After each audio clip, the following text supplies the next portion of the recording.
ನಾನು ಪೈನಾಪಲ್ ಕೇಸರಿ ಬಾತ್ ಮಾಡ್ತಾಯಿದ್ದೀನಿ. ಅದಕ್ಕೆ ಬೇಕಾಗಿರೋದು 1 ಕಪ್ಪು ಮಾಮೂಲಿ ಈ ಥರ ಕೃಷ್ಣ ರವೆ ಬರುತ್ತಲ್ಲ ಆ ಥರ ರವೆ, 3/4 ಕಪ್ಪು ಸಕ್ಕರೆ, ಸಿಹಿ ಬೇಕು ಅಂದರೆ 1 ಕಪ್ ಬೇಕಾದರೂ ಹಾಕೊಬೋದು, ಡ್ರೈ ಫ್ರೂಟ್ಸು, ಆಮೇಲೆ ಸ್ವಲ್ಪ ಲವಂಗ ಮತ್ತು ಏಲಕ್ಕಿ, ಪೈನಾಪಲ್ಲು, ತುಪ್ಪ ಬೇಕಾಗಿರೋಷ್ಟು, ಆಮೇಲೆ ಸ್ವಲ್ಪ ಎಣ್ಣೆ. ಇವಾಗ ಬಾಣಲಿಗೆ ಸ್ವಲ್ಪ ತುಪ್ಪ ಹಾಕ್ತಾಯಿದ್ದೀನಿ.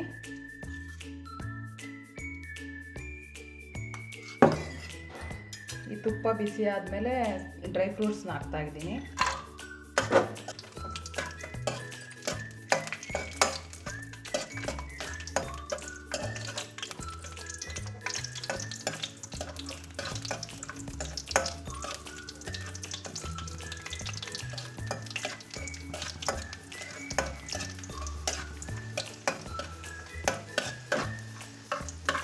ಇದರಲ್ಲಿ ಸ್ವಲ್ಪ ಎತ್ತಿಟ್ಕೊತಾ ಇದ್ದೀನಿ.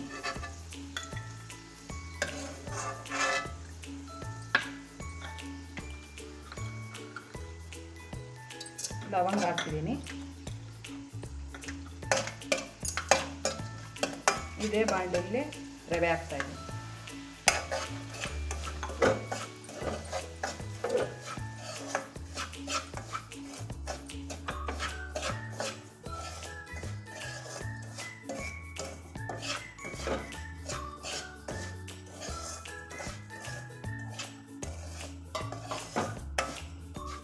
ರವೆ ಚೆನ್ನಾಗಿ ಫ್ರೈ ಆಗಬೇಕು, ಬಣ್ಣ ಬದಲಾಗುತ್ತೆ.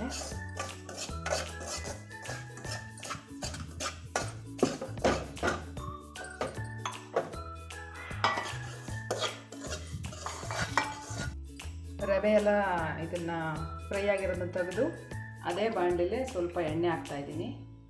ಬೇಕು ಅಂದರೆ ಎಷ್ಟು ಬೇಕೋ ಅಷ್ಟು ಹಾಕ್ಬೋದು, ನಾನು ಅದರ ಸ್ವಲ್ಪ ಹಾಕ್ತಾಯಿದ್ದೀನಿ ಎಣ್ಣೆ. ಅದು ಬಿಸಿ ಆದಮೇಲೆ ಹಚ್ಚಿಟ್ಟಿರೋಂಥ ಪೈನಾಪಲ್ ಹಾಕಬೇಕು.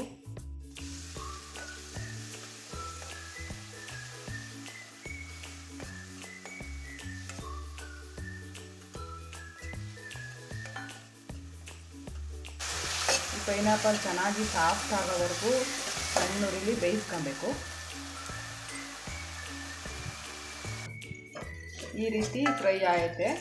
ಈ ರೀತಿ ಫ್ರೈ ಆದಮೇಲೆ 5 ನಿಮಿಷ ಫ್ರೈ ಮಾಡಬೇಕು ಚೆನ್ನಾಗಿ ಎಣ್ಣೆಯಲ್ಲಿ.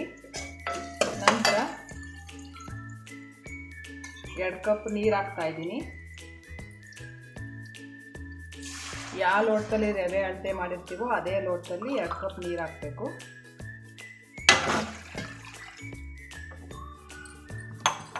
ಕಲ್ಲರ್ಗೆ ನಾನು ಕಲ್ಲರ್ ಉಪಯೋಗಿಸ್ತಿಲ್ಲ, ಅಡುಗೆ ಅರಿಶಿನ ಹಾಕ್ತಾಯಿದ್ದೀನಿ.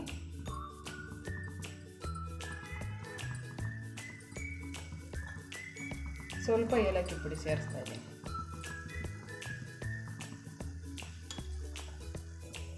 ಈ ರೀತಿ ಕುದಿಬೇಕು ಚೆನ್ನಾಗಿ.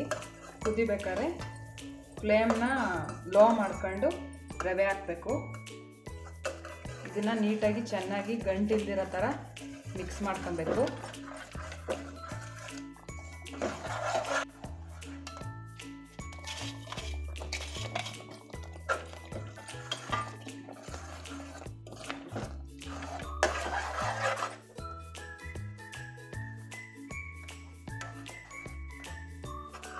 ಈ ರೀತಿ ಮಿಕ್ಸ್ ಮಾಡ್ಕೊಂಡು 1-2 ನಿಮಿಷ ಮುಚ್ಚಿಡಬೇಕು. 3 ನಿಮಿಷ ಆಯಿತು. ಈ ಥರ ಇರುತ್ತೆ. ಇದು ರವೆ ಎಲ್ಲ ಬೆಂದಿರ್ಬೇಕು ಚೆನ್ನಾಗಿ. ಒಂದ್ಸಲ ಮಿಕ್ಸ್ ಮಾಡಿ ಸಕ್ಕರೆ ಹಾಕ್ತಾಯಿದ್ದೀನಿ. ಈಗ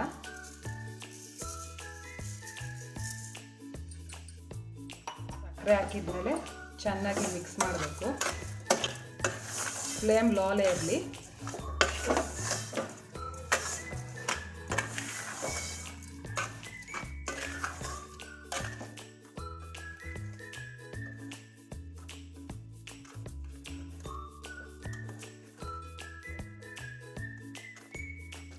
ಈ ರೀತಿ ಚೆನ್ನಾಗಿ ಮಿಕ್ಸ್ ಮಾಡಿ ತಿರ್ಗಾ 5 ನಿಮಿಷ ಹಂಗೆ ಬಿಡಬೇಕು. 5 ನಿಮಿಷ ಆಯಿತೆ. ನಂತರ ನೋಡೋಣ. ನಾವು ಸಕ್ಕರೆ ಹಾಕಿದಾಗ ಸ್ವಲ್ಪ ನೀರು ಥರ ಇರುತ್ತೆ, ಆಮೇಲೆಲ್ಲ ನೀಟಾಗಿ ಈ ಥರ ಬೆಂದಾದಮೇಲೆ ಈ ಥರ ಕರೆಕ್ಟಾಗಿ ಆಗಿರುತ್ತೆ. ಇವಾಗ ಇಷ್ಟೇ ಕೇಸರಿ ಬಾತ್ ರೆಡಿ ಆಯಿತು. ಒಂದು ಬೌಲಿಗೆ ಸರ್ವ್ ಮಾಡ್ತೀನಿ.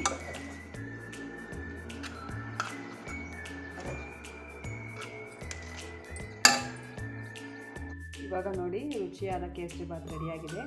ಕಡಿಮೆ ತುಪ್ಪ ಕಡಿಮೆ ಎಣ್ಣೆ ಬಳಸಿ ಮಾಡಿರೋ ಅಂಥದ್ದು. ನೋಡಿ ಎಷ್ಟು ಸಾಫ್ಟಾಗಿದೆ ಅಂತ.